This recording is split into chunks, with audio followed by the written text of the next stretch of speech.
Kisah ini bermula ketika Peggy dan Pye Carr menikah. Dari pernikahan sebelumnya, Peggy memiliki 3 anak yaitu Alan, Cissy, dan Dwayne. Sedangkan Pye 2 anak yaitu Tammy dan Travis. Kedua keluarga ini kemudian bergabung dan pada 1988 tinggal di Alturas, Florida. Di sana mereka memilih rumah yang berlokasi di kawasan sepi dikelilingi pohon jeruk. Tetangga mereka hanya satu, pasangan suami istri George dan Diana Trepal. George dan Diana sudah tinggal di sana 6 tahun.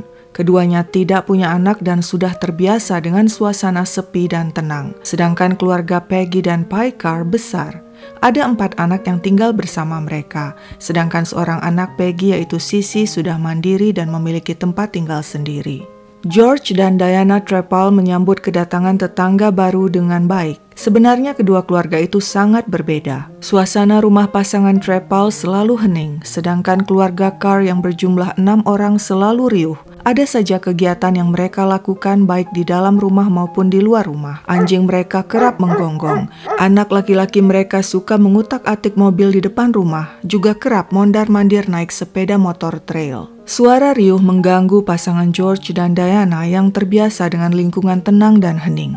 Tak lama setelah itu, ada keanehan menimpa keluarga Carr. Anjing mereka mendadak mati secara misterius, bulu-bulunya rontok. Mereka juga menerima sepucuk surat misterius tanpa nama pengirim yang berisi ancaman.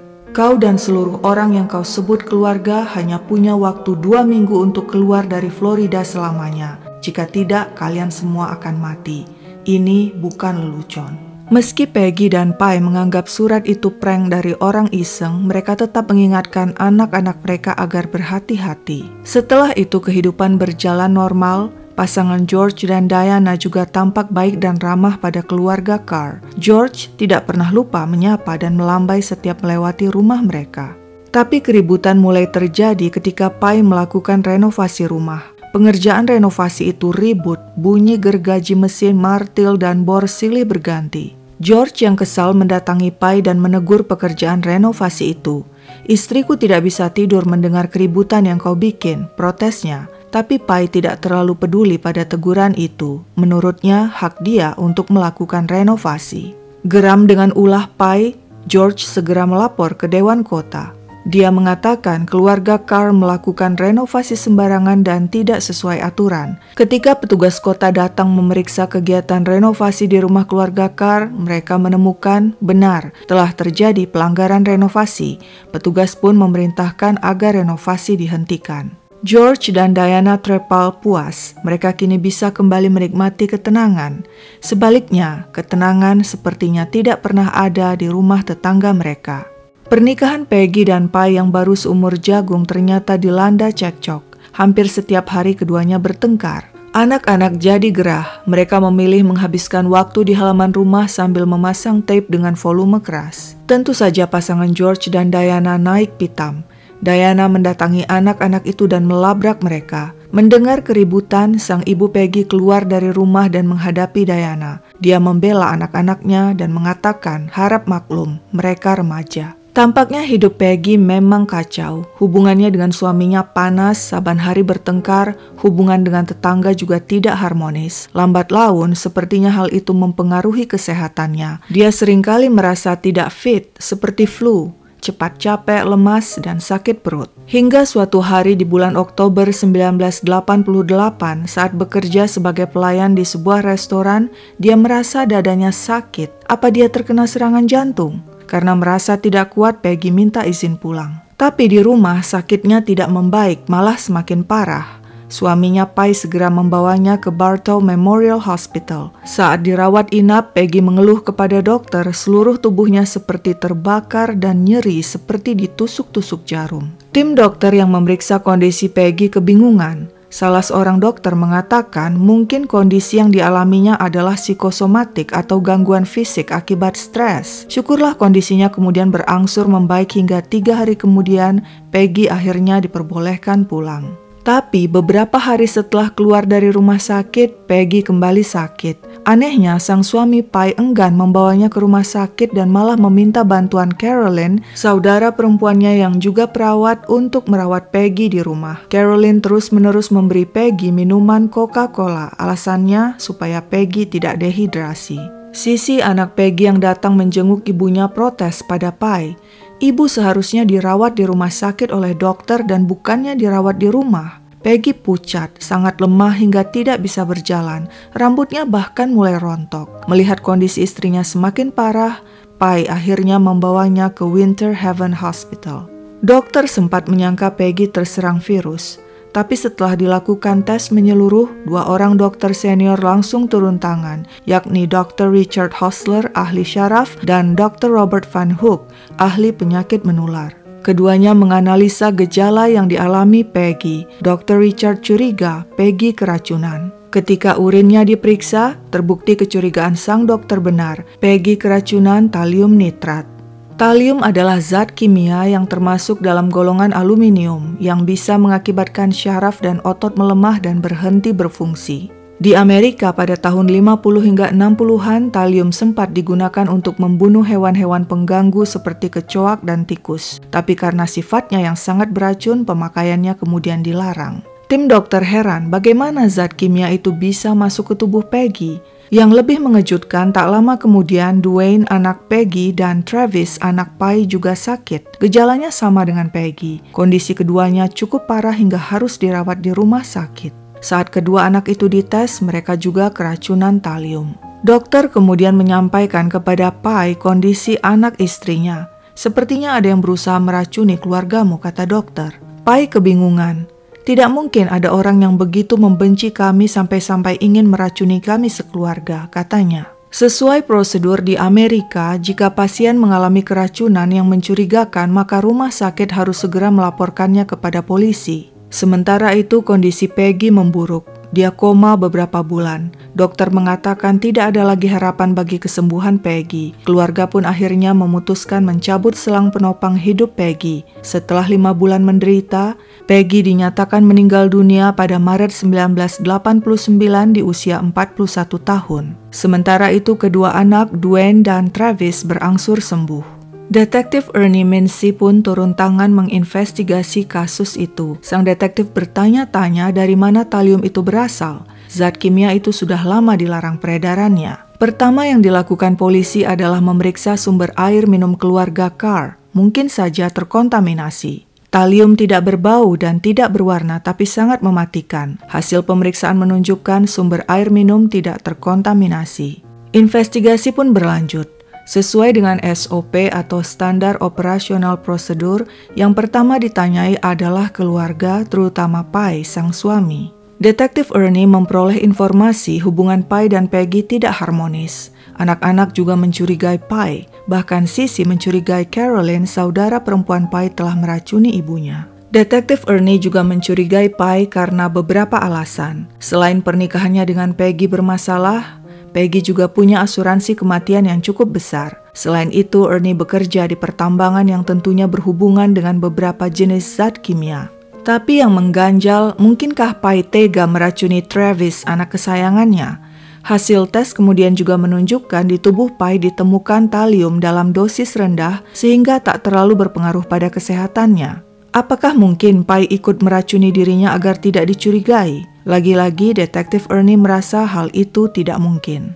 Sekarang yang harus dilakukan adalah menemukan sumber racun. Detektif Ernie dan tim menyita 400 barang dari rumah keluarga Carr dan mengirimkannya ke lab untuk dites, termasuk beberapa botol Coca-Cola. Hasil tes kemudian menunjukkan talium dosis tinggi ditemukan di dasar botol Coca-Cola yang diambil dari dapur keluarga Carr. Detektif Ernie lalu mengirimkan botol Coca-Cola itu untuk diteliti di laboratorium FBI di Virginia. Hasilnya, seseorang telah sengaja merusak tutup botol itu dengan begitu rapi, tampaknya untuk mencampurkan talium ke Coca-Cola. Sudah pasti ini adalah aksi kriminal. Agen FBI Brad Brecky kemudian ditugaskan untuk membantu investigasi. Agen Brad segera minta bantuan koleganya William atau Bill Heckmeyer untuk menganalisa kasus itu. Bill Heckmeyer adalah agen FBI di bidang ilmu perilaku atau profiling yang antara lain dapat membaca profil psikologis seorang pelacur. Bill merupakan salah satu agen FBI yang membantu memecahkan kasus serial killer ganteng Ted Bundy. Menurut agen Bill, talium sangat jarang digunakan meracuni seseorang. Bisa dipastikan pelaku adalah seorang ahli kimia atau orang yang mengerti racun. Kemungkinan si pelaku adalah pria kulit putih usia 30 tahun yang cenderung menyelesaikan konflik tanpa konfrontasi langsung. Tipe orang seperti ini biasanya meninggalkan jejak berupa ancaman. Ketika Detektif Ernie dan agen Brad menanyai Pai siapa yang pernah mengancam keluarganya, pria itu menjelaskan hubungan mereka dengan tetangga mereka George dan Diana Trepal tidak baik. Pai juga mengatakan mereka pernah menerima surat ancaman misterius tanpa nama pengirim. Baiklah, saatnya menanyai George Trepal. Detektif Ernie dan agen Brad mengajukan pertanyaan bersifat umum meskipun sebenarnya adalah pertanyaan jebakan. Jawaban George nantinya akan disesuaikan dengan isi surat ancaman yang pernah diterima keluarga Carr. Pertanyaan jebakan itu kira-kira seperti ini. George, kira-kira menurutmu orang macam apakah yang ingin meracuni keluarga Carr? George menjawab, menurutku orang yang ingin keluarga Carr pindah dari kawasan ini. Kedua penyidik tertegun. Dari ratusan orang yang telah mereka tanyai dengan pertanyaan yang sama, hanya George yang menjawab seperti itu. Dan jawaban itu mirip dengan isi surat ancaman yang menginginkan keluarga Carr pindah dari rumah mereka. Untuk saat itu George jadi orang utama yang dicurigai. Kemungkinan dendam pria itu pada keluarga Carr sudah menumpuk akibat keributan yang terus-menerus mereka timbulkan. Mungkin suatu hari George menyelinap ke rumah keluarga Carr dan mencampurkan talium ke dalam minuman Coca-Cola. Tapi penyidik tidak bisa melakukan apa-apa sebab tidak ada bukti solid. Yang sekarang harus mereka lakukan adalah mencari bukti untuk menjerat George. Tapi sebelumnya mereka mempelajari terlebih dulu siapakah sebenarnya George Trepal.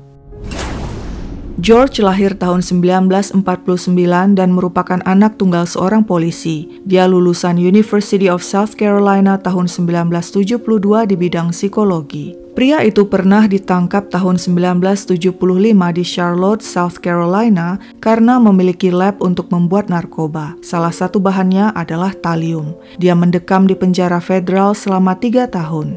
Di penjara dia sering komplain jika napi ribut sebab dia tidak suka suasana bising. George bukan pria sembarangan. Dia seorang jenius dan merupakan anggota Mensa, organisasi yang beranggotakan orang-orang ber-IQ tinggi. Dia bekerja sebagai penulis freelance di sebuah majalah komputer. Diana, istrinya, adalah tulang punggung keluarga.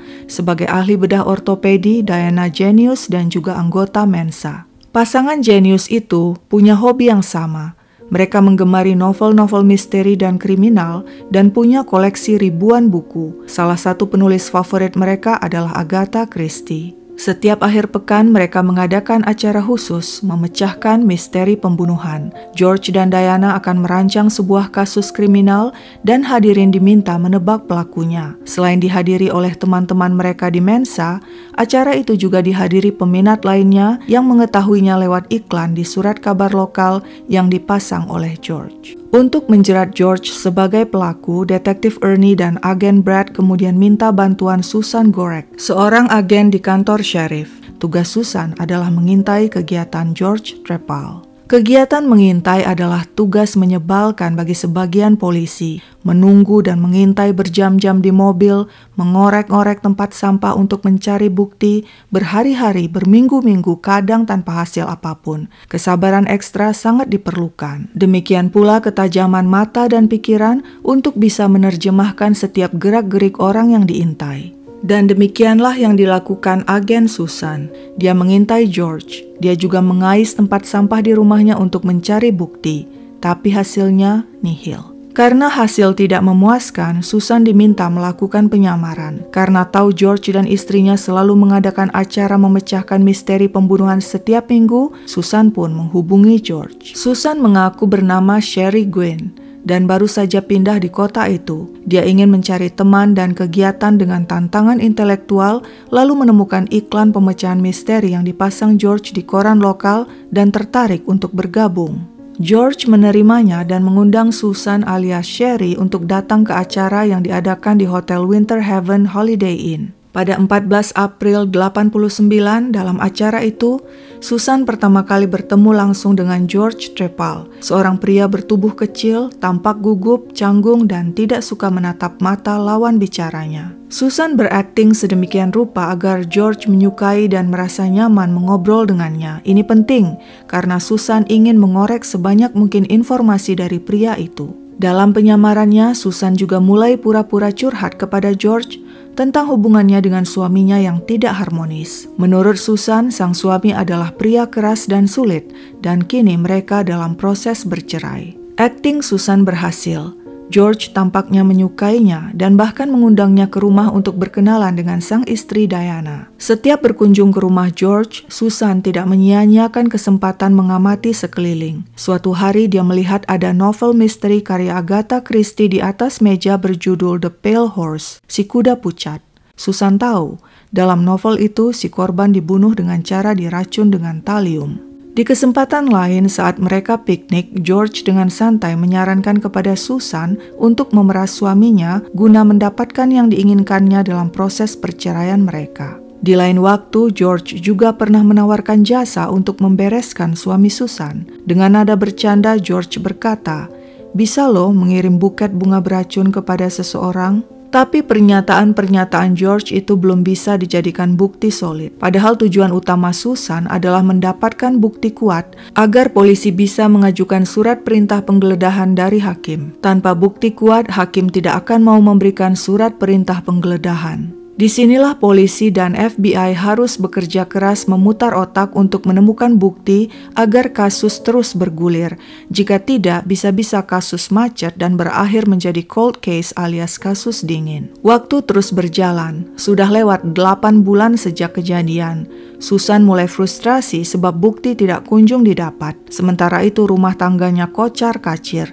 Dia jarang bertemu suami dan anak-anaknya akibat kasus yang menyita waktunya itu. Susan juga mulai mendengar bisik-bisik yang menyindir betapa lambatnya kasus itu dipecahkan. Tapi hal yang ditunggu-tunggu terjadi pada bulan November 1989. George mengatakan kepada Susan dia dan istrinya Diana akan pindah ke Sebring karena istrinya pindah kerja. Rencananya mereka akan menyewakan rumah di Alturas kepada orang lain. Kebetulan yang baik, pikir Susan alias Sherry. "Aku berminat menyewa rumahmu," katanya pada George. Tentu saja George senang menyewakan rumahnya pada teman yang sudah dikenalnya dengan baik. Di bulan Desember 89, Susan resmi menyewa rumah itu. Dan apa yang kemudian terjadi? Polisi, FBI, beserta tim forensik segera masuk dan memeriksa rumah untuk mencari bukti yang berhubungan dengan talium. Mereka memeriksa setiap ruangan dan sudut, setiap perabotan termasuk laci-laci. Mereka juga memeriksa saluran bak cuci piring, siapa tahu ada jejak talium dibuang di sana. Di garasi akhirnya agen FBI Brad menemukan beberapa botol kecil yang kemudian dikirim ke lab FBI di Virginia untuk dites. Waktu bergulir, memasuki tahun 1990. Tidak ada informasi apapun dari lab FBI. Susan sebenarnya sudah letih berkutat dengan kasus itu tanpa ada hasil yang jelas. Tapi sebelum menyerah, dia ingin mencoba sekali lagi memancing pengakuan George. Rencana itu disampaikannya kepada detektif Ernie dan agen Brad. "Aku ingin memancing reaksi George. Aku akan katakan padanya polisi dan FBI telah menemuiku dan menanyakan tentang kasus racun yang menimpa keluarga Carr." Strategi itu sebenarnya penuh risiko, tapi semuanya setuju melakukannya. Pada akhir Januari 90, Susan mengajak George bertemu di sebuah restoran McDonald's di Sebring. Saat bertemu George, tubuh Susan sudah dipasangi penyadap.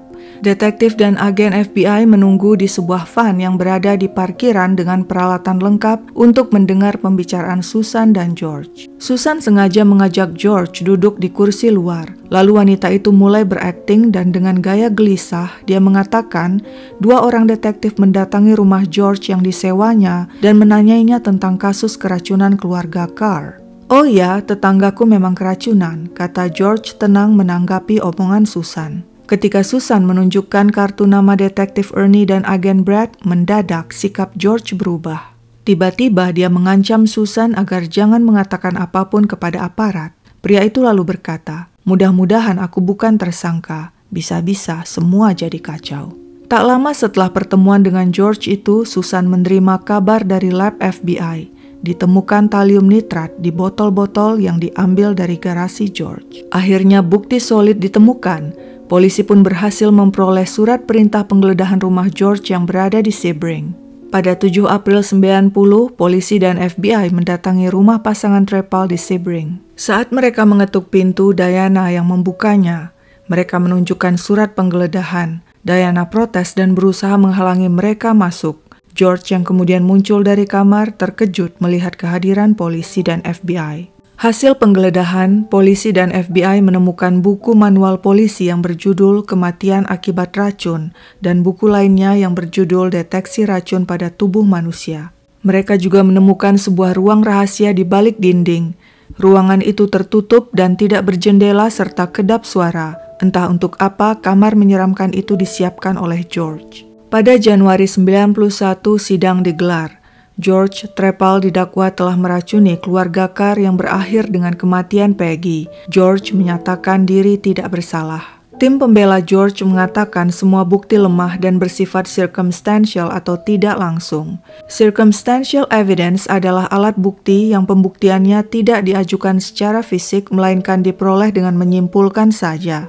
Tidak ada bukti dan saksi yang menunjukkan dan melihat George menaruh racun di Coca-Cola. Hanya dengan menemukan botol berisi talium di garasi George, penyidik langsung menyimpulkan George adalah pelakunya. Saat persidangan, Diana menerobos masuk dan sempat memaki Susan yang kemudian diketahuinya adalah agen yang menyamar sebagai Sherry. Pada Februari 91, juri menyampaikan keputusan mereka. George bersalah atas pembunuhan tingkat pertama atau pembunuhan berencana. Pada Maret 91, kurang lebih 2 tahun setelah Peggy tewas, George Trepal divonis hukuman mati. Hanya karena marah dengan keributan yang ditimbulkan oleh tetangganya, George nekat meracun mereka. Terhitung hingga Oktober 2020, terdapat lebih dari 2.500 terdakwa hukuman mati di Amerika Serikat, dan salah satunya adalah George Trepal. Pria itu mencoba banding tahun 2018 tapi ditolak.